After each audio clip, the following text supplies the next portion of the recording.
Hey, I'm Jesse Fletcher, and welcome to Max Loves Midland.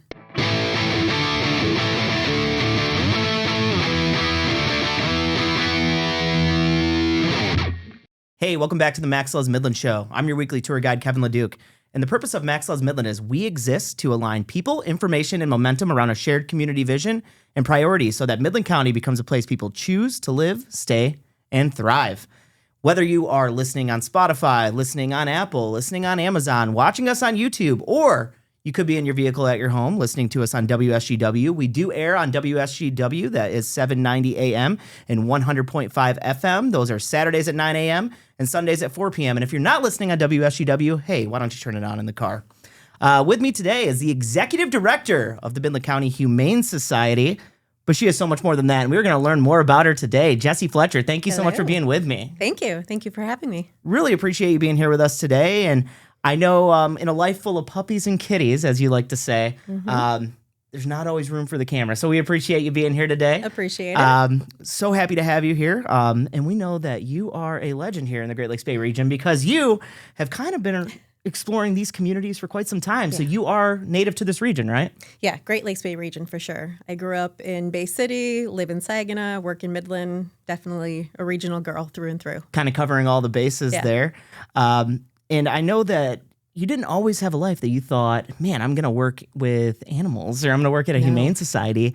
And similar to like this liberal arts space we're kind of sitting in right now, you grew up kind of thinking about dance and theater and creativity. So what led us to this position of wanting to work in the nonprofit sphere? You know, for me, working in the nonprofit field, it very much was, focused around what my life was like growing up. I didn't have the best life growing up. There was, poverty, abuse, drug situations. So for me, I knew that coming into adulthood that I wanted to be able to protect what I didn't have when I was a kid. So I knew nonprofits were very much in my field and my focus, and nonprofits are just so important in our community that if there was even one small way that I can be a part of it, I knew I needed it. And we're going to get it out of the way right here in the beginning. I know we're going to talk a lot about the Humane Society later on, but I think a common misconception about the Humane Society is that it's just all about the animals, but truly it's still a human service organization. Very true, and thank you for bringing that up.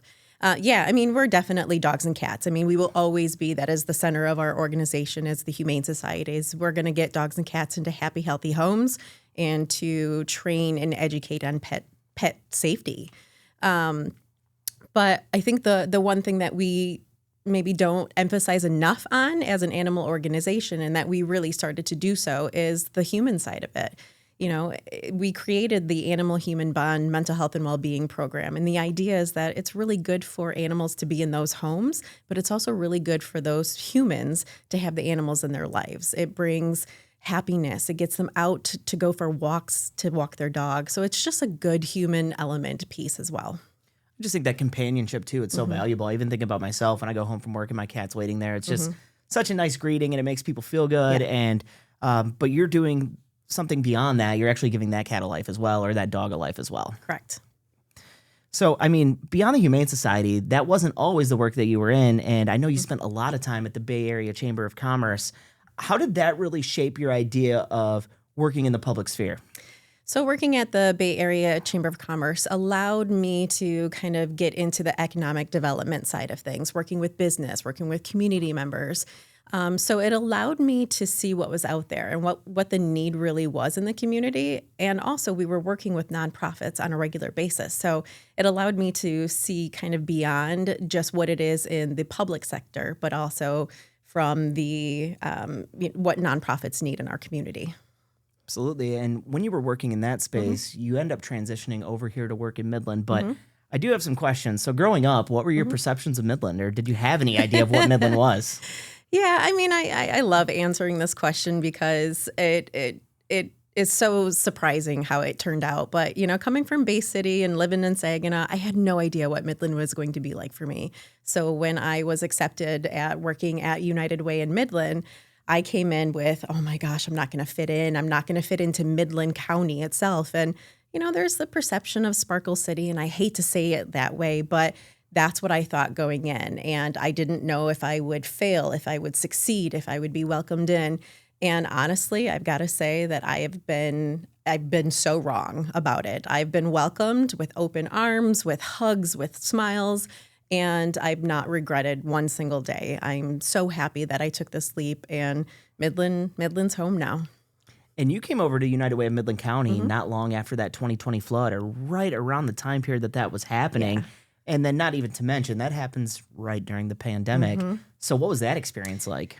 Thankfully, I didn't have the brunt end of it. I came in August, so clearly COVID floods happened earlier in the year. So when I came in, it was still hardcore, but not to that level. So coming in, it was very strange. It was a remote, like, what do you do? How do you talk? We're wearing masks. So it was just all very strange to come into a community that I didn't know anything, like, I knew about it, but I didn't know how welcomed I would be. So coming in, and then I'm like, oh, well, now I've got a mask on, so no one's going to see me. So it was good.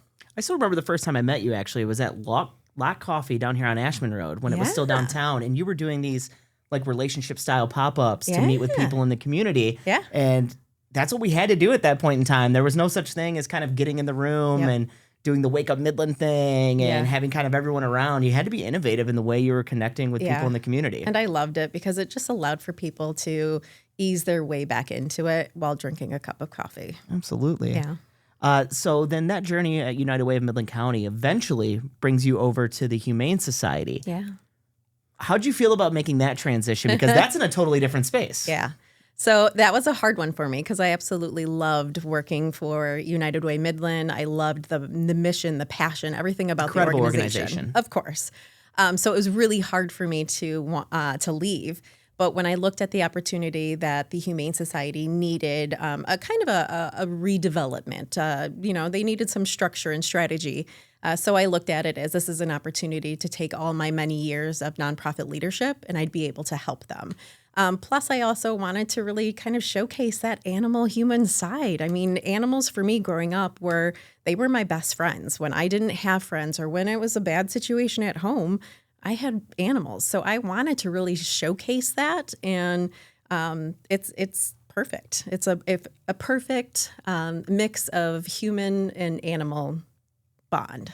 In moving from development over into a leadership role as executive director, when you're working in development, it's a lot more personal relationship, person to person. It's a lot more public relations. And I know you got a little bit of experience of that growing up with DECA. Yep. But that's an interesting change as well, because then you're going to the structure of kind of people management.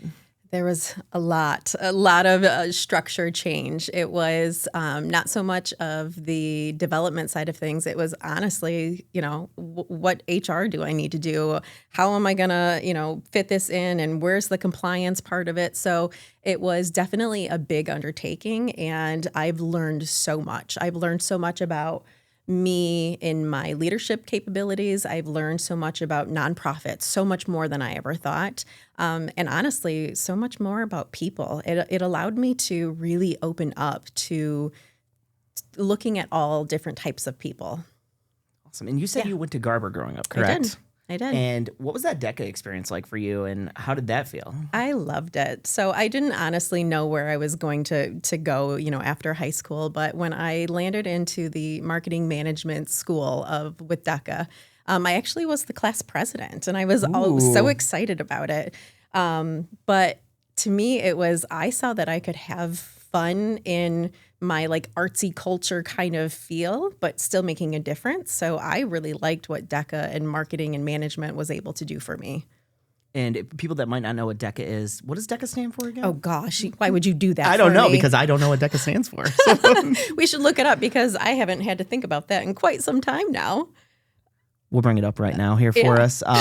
But that's what allowed you to really bridge that kind of gap in what you were interested in and kind of getting into this field space.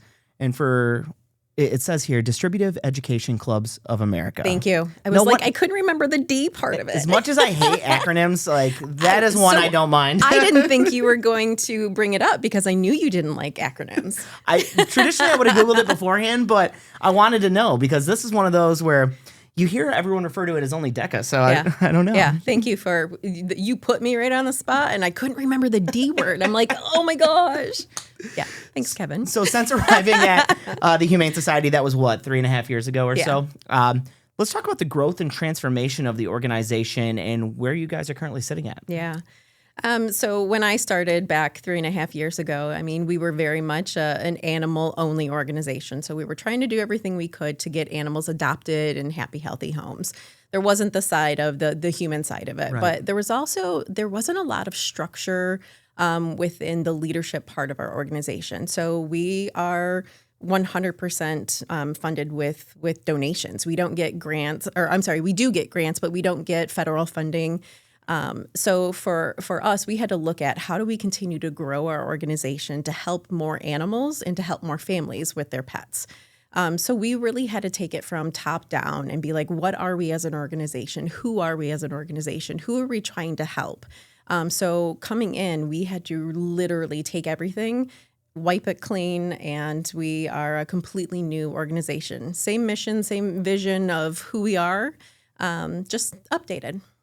Absolutely. And, that connection that people feel to animals it's so important. And I think that's the hard part is telling the right story to attract those adopters, correct? Yeah. Storytelling is a huge part of who we are as an organization. And social media is a huge part of what we do. I mean, we wouldn't be able to showcase our dogs and cats that are available for adoption if we didn't share their story. I think a lot of people think that we just get in, cute little fluffy dog here, and that, fluffy dog comes in perfectly fine and beautiful and clean, and we're going to get them into a happy home with family. It's not always the case. Sometimes Fluffy is an aggressive dog, and sometimes they're in our shelter for, months, and it's a waiting game. It's patience. It's time. So it's nice to be able to showcase that story, because it isn't just all rainbows and sunshines. Sometimes it's a little bit more. Now, how exactly is the Humane Society set up? And I know there's Humane Societies in other places, but it's really area by area, correct? Correct, yeah. So we're the Humane Society in Midland County. So we are more or less just strictly within Midland. So it's not a national, like there is a national division, but we're our own subsidy of it. We do work with other nonprofits, other shelters, other animal organizations throughout the Great Lakes Bay region. And honestly, we even go to Detroit, and we've gone to different states to help out as well. So when we have the availability and when we have that need for helping, we always will. And those partnerships are so important for the Humane Society as well, because I don't think people understand just how costly it is for your operations. Yeah. I mean, everything from cleaning supplies, obviously staff concerns, everything that's in that building, everything costs money. And nonprofits are working their butts off year round to find that find those operational dollars and find those funds. Yep. Can you just talk about just what the financial implications are of the work that you do? Yeah. So we really took the last year to really dive deep into our budget and really look at, where is the money, the expense, the income, revenue, all of that. We've really looked into that, and we've been figuring that it costs about $60 to $100 per animal per day for us to take care of that. And we're factoring in lights, overhead, staff, everything involved in that. So, when you think, well, Fluffy just got here, well, Fluffy's been here for a month. So think of how much that adds up. We are over $1 million with our annual budget. So it costs a lot to run our organization. We also have an old shelter building. Our building was not meant to be a humane society. It was meant to be an animal control. So the building itself costs a lot of money. So it's expensive. And I know a lot of people probably just take a step back and look and say, well, they take animals in and kind of flippantly make decisions. But that's why it's so important how serious this work is. And a lot of organizations don't dig deep like that. So understanding those figures of that $60 to $100, that really puts it on the table to make it tangible for people to put their arms around that. Correct. And everything that we do for those animals, I mean, we're getting them with proper vaccinations. They're getting their health checkups. They're getting daily care. Microchipped. So they're getting round the clock care from our staff, from our volunteers, from our vet assistants. So it's expensive. And your organization has tangible impact and it has a level of innovation that you guys have went through as well. And I know something you're really excited about is Midland Youth Promoting Animal Welfare, or MyPaws, as we like to break it down and shorten it a little bit. Let's talk a little bit about that. What can you tell us about MyPaws? Yeah, so the Midland Youth Promoting Animal Welfare for us is a way for us to teach kids, youth at a young age about animal responsibilities. We more or less want kids to understand the empathy side of animal welfare. For them to become bigger, better humans as they grow up to be adults. We want that to start with animals. So we try to teach them different empathy techniques, how to approach a dog, how to pet a cat. So we really work in the prevention side of working with young children to get them to understand why animal welfare is so important. And you talked a little bit about how you collaborate with other shelters or other organizations that are working in this sphere. But when you're talking about collaboration versus competition, how important is that for your organization? Yeah. So for us in our animal welfare, there's no competition. It's honestly as much as we can possibly do to work with each other. So, we're working closely with Saginaw Animal Care and Control. We're working closely with HATS in Mount Pleasant. We don't look at it as animal welfare in competition. We are all out there to make sure that those pets are taken care of. And if there's a way that we're able to help one another, we're going to do it. Absolutely. And for people watching this, I'm sure they're hearing the need. And for people listening, whether you're sitting in your car, whether you're watching on YouTube, you can obviously understand the need that goes into an organization like the Humane Society of Midland County. So how can people step up and help? What can they offer?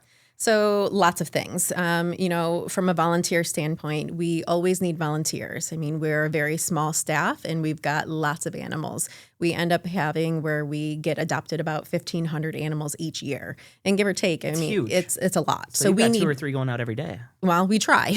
we definitely try. So volunteers is a huge part of our organization. So we need volunteers to come in and dog walk, to cat cuddle, but we also have housekeeping. So, doing dishes, washing the dog bowls. We go through so much laundry. So having assistance with laundry as well. I think in one given day, I think we're doing like 10 loads a day. I mean, it's just, and we're talking like big loads. So consistent, big, yes. Load after load. Yeah. So volunteers is a huge, huge thing for us. We also need tangible goods. So we need pet food, both for cats and dogs, both wet and dry. We need toys. We need enrichment things for the animals, blankets, towels, that type stuff. So we're just always in need of things. Also cleaning supplies. Everything that you need to clean your home is pretty much everything that we need to clean our shelter. So bleach wipes and bleach and, brooms, dustpans, garbage bags, paper towels, toilet paper. I mean, those are an expense. So we try to get all of that donated to us as much as possible. And then financially, I mean, we are an organization that we just need the funds coming in from our donors to support us because we don't receive government funding. And grants are really hard for us to qualify for because we're either too big or too small of an organization. And what really hinders us is the fact that we are animal focused. So we've really tried to push out that narrative of that animal-human bond to help us try to qualify for more grants. And it's done really well. It's done a great service of getting more organizations to recognize what we do. But it's still very hard. It's still hard for us to qualify for grants. Because again, we're either too big, too small, don't have the right amount of programs, have too much dog, too little dog. It varies. So for us, financially, for us to be able to get the funds on a regular basis, if that is being a part of our new program of our Friends of the Shelter, where it's this annual support, or just coming to any of our events, our fundraisers. We do things like $5 Fridays. I mean, literally any amount of support to us means the world to us. It's just my mind. Like I'm looking at this roadmap of how you do this work. And it's so interesting to me because your job is executive director, but we understand when you look at nonprofits, you become so many things. You're becoming marketing, you're becoming PR. Yeah. To an extent, you're still probably doing development work. Yep. You're assisting with probably impact stuff, maybe even grant writing. Yep. It is so much. And I just want to stress that not even just your organization, but we have so many incredible local nonprofits here. 100%. And they're so lean and people are doing some heavy work to help bring this community together. And when you look around Midland, It's just incredible, the organizations that we have. And I think it's really important to tell this story specifically of your organization because you are more than just animals. You are truly part of people's lives. And I think that's what stood out to me the most was just the impact that this could have on you on a day-to-day, the impact that this could have on your staff from a day-to-day, because people approach this with full hearts. Yeah. And, needing even assistance with cleaning. It's so important that people understand just how much work goes into this. Yeah. Thank you for bringing that to the attention, for sure. Yeah, absolutely. I just really appreciate the work that you do, the work that your staff does. Yeah. And you hear it over and over. The Humane Society has been a part of so many different people's lives in so many different ways. So it's just incredible stuff. Thank you. So how do people reach out if they wanted to get a hold of you? Let's say it's time where they say, I saw that Max Loves Midland interview and now I feel really compelled to go help out the Humane Society of Midland County. Yeah. How can they get a hold of you guys? Well, first, everyone's going to be watching this Max Well, of Loves course. Midland Absolutely. episode. Absolutely. Yeah. So they can reach out to us. Our website is www.hsomc.org. You can email me personally at jfletcher@hsomc.org. You can, reach us at 989-835-1877, just many ways. But we put a lot out there on our socials, so please get contact with us through our Facebook, Instagram, TikTok, all of that good stuff. Absolutely. And just so people are aware, I know Jesse's already said it, but everything you use at home also gets used at the shelter. So just think about that. There are ways for you to give that are outside of the box. But obviously monetarily is a big one. And coming up soon, we have a large connection to broader community philanthropy, and that is Give Local Midland. Yeah. Obviously, I can talk about Give Local Midland all day. I'm not always in front of a microphone here. I do function as the communications officer at the Midland Area Community Foundation. And Give Local Midland is a 24-hour giving day for local nonprofit endowment funds held at the Midland Area Community Foundation. And endowment funds are those funds that grow over time. So you're really looking at the opportunity for long-term support of local organizations when you are committing dollars during Give Local Midland. So we have 86 nonprofits taking part this year. That is our largest number ever. Over $60,000 in matching funds. So we're extremely excited for those matching funds to go back to our local nonprofits. And over $3,000 in prizes. So what we're looking for on Give Local Midland is your dollar, whether that's $5, $10, $100 or more, goes a lot further on May 5th. I want to talk about Give Local Midland and how you utilize that animal assisted fund at the Midland Area Community Foundation and what that does for you guys. Yeah. So we are so honored to be able to have this endowment fund at the Midland Area Community Foundation. For us, this fund allows for us to keep our spay, neuter, and TNR services. TNR stands for Trap, Neuter, Release. And what that does is that allows for us to provide these services at very low cost or free to our community. It's helping the ALICE population, the low-income families, the people who are needing assistance from paycheck to paycheck. This is something that allows for them to get the services and be able to keep their pets in their home. We also have our pet pantry program that allows us to be able to assist them with food assistance, although that's not part of the endowment fund, but it all kind of comes back together that we are trying to give as many resources as we possibly can to keep pets in their home. Absolutely. And we talk about it all the time. Nonprofits are busting their butts for operational dollars, but this is one day where you can contribute to some long-term support as well. Those operational dollars are very, very important, so I don't want to discount that. But this is a day where your dollar is going to go a little bit further in terms of long-term impact. And this truly helps keep pets in homes and out of the shelter as well. Correct. So it's huge for us. Huge, really, really big deal. So when we're looking down the road at the Humane Society of Midland County, let's talk about maybe some challenges or maybe even some visions for growth. So what are some of the challenges that come along with funding animal nonprofits? Yeah. Well, I mean, funding, I think, is always going to be something that is going to be hard for any nonprofit, but especially with animal welfares. I think for us, challenges are the economy right now is a little tough. So if the economy is tough and people are having a hard time making ends meet for themselves, we're seeing that impact our animal organizations. So adoptions are at the lowest that they've ever been, but stray and surrenders are coming in every single day. And we're seeing it from basically 2020 on. Everyone during COVID got COVID pets. Well, then they had to go back to work eventually. They had to change their habits. we now are receiving a lot of those dogs and cats coming back in. And it's not just us, it's a nationwide issue.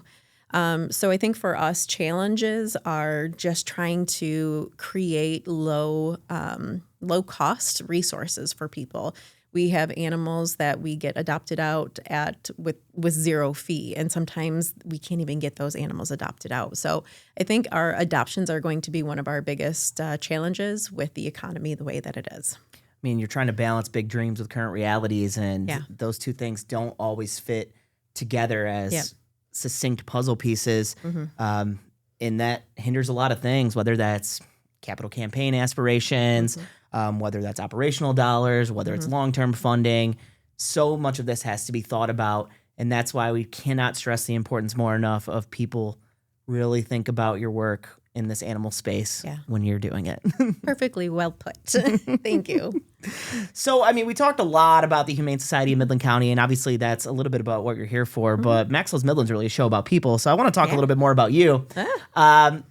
So you spend all this time at the shelter, but I know you have a life outside of the shelter. So what are some of the spots that you like to hang out at, or what are some of these places that you can be found, or what are some of the stuff that Jesse Fletcher's into? Yeah. So regarding Midland, I mean, we've got everything here. Absolutely. So if we were to start with like thinking of what our day, my day would be like, getting coffee at any of our amazing coffee shops, shopping in any of our downtowns, any of our, centers. For me, lunch at Vidu. Oh my gosh, if I can name drop, I think lunch at Vidu. They're just fantastic. They're great food. They've also got great drinks for later in the day. Checking out a show. I like, I was talking to you about, having arts and culture, and I'm kind of crafty, so being able to get that arts element. And then getting drinks at Three Bridges and eating Pizza Baker, and that's my kind of what I like to do. And I know you used to have a relationship with the chamber in Bay County, but honestly, you've really continued that relationship here in Midland. You sit on the Leadership Midland Alumni Association board. What are some other organizations that you're really involved in, or some things that you do here, or places we might find you in terms of community events? Yeah. I'm very active with the Midland Business Alliance. Like you said, I'm on the Leadership Midland Alumni Association board. I'm also a mentor for the classes each year.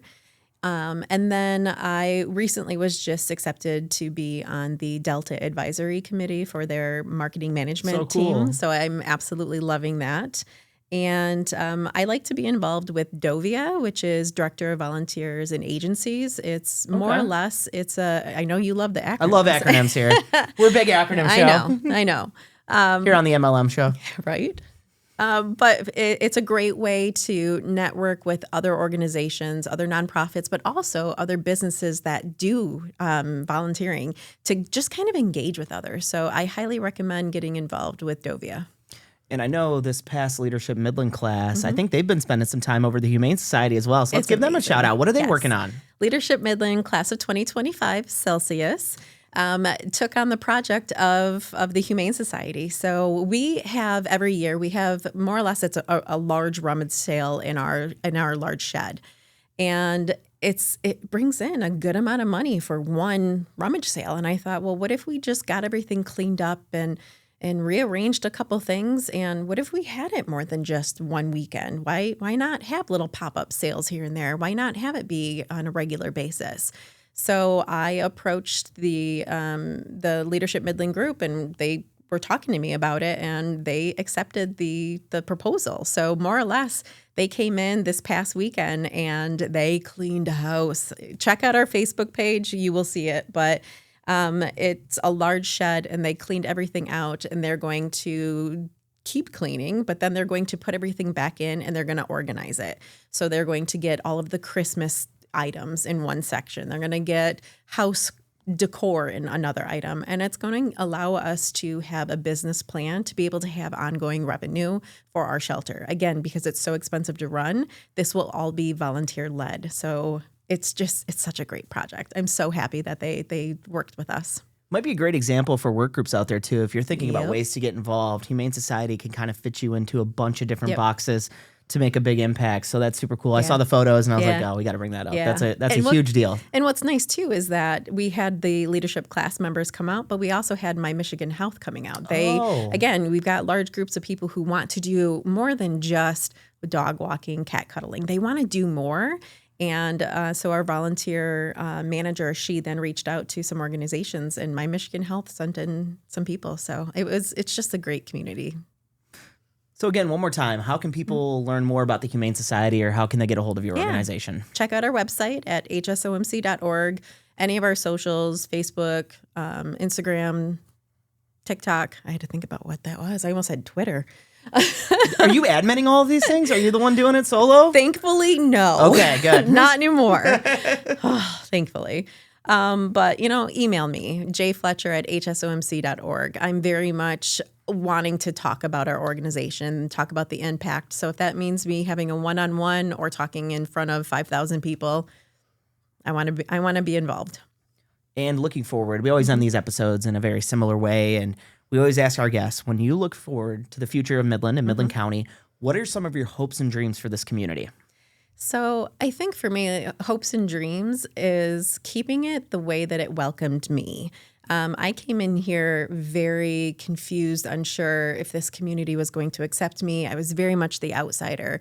And I think that if we continue to be that welcoming city, that welcoming county, if we continue that, sky's the limit. And I think if it allowed me to come in and just kick some butt like I've been doing, it should be able to do that for everyone who wants to come here. Awesome. So hsomc.org. Go ahead and check them out. Over 32,000 animals placed since 2011. That's absolutely amazing. Yeah. You can donate right on the site there. You can find anything else that's going on with the Humane Society of Midland County right there on the website. And then also May 5th, go ahead and support that endowment fund. Yeah. Give Local Midland is coming up. We'd love to have you support the Humane Society of Midland County or any of the other 85 endowment funds that Amazing are taking organizations out there that are taking part in Give Local Midland, and you can divvy up those funds, anything as small as $5. So go ahead and see how you can support the mission of Humane Society of Midland County and become a part of every life that is saved. So Jesse Fletcher, thank you so much for being with us today. I really appreciate it. Yeah, thanks for having me. Absolutely. And thank you for being here with us today. We've had a great time here at JNC Media recording these episodes. So let's give a quick shout out to them. There's a lot of great shows being recorded here in the Ashman Plaza. So if you were ever over getting a coffee at Live Oak, take a little look to the left. You can see where all the magic is made. So shout out to Josh, China, and the entire team. Whether you're listening on Spotify, listening on Apple, listening on Amazon, or you could just be on Podbean. We really, really appreciate you joining us today. We also appreciate our YouTube viewers, anybody that's watching our short social clips online. Make sure you're checking us out. We are also on TikTok, Instagram, and Facebook, not to mention our awesome YouTube channel as well. We've got everything from short form content to long form content and everything in between. We're also doing great events videos every single week. So on Thursdays or Fridays, you'll always see a drop on TikTok, Instagram, Facebook, YouTube, where you can see the things going on here in Midland County. We've had over 7,000 events posted on the Max Loves Midland community calendar. That's over 7,000 opportunities for community members like you to spend time with one another here in this community and draw those emotional bonds closer to this particular place. Also, shout out to our WSGW audience, Saturdays at 9 a.m. and Sundays at 4 p.m. You can check us out on 790 a.m. or 100.5 FM. And remember, Max Loves Midland exists to align people, information, and momentum around a shared community vision and priorities so that Midland County becomes a place people choose to live, stay, and thrive. And as we always end, if you build a bridge and it doesn't work, do what we do in Midland and build a tridge. Thank you for joining us. Subscribe wherever you consume media.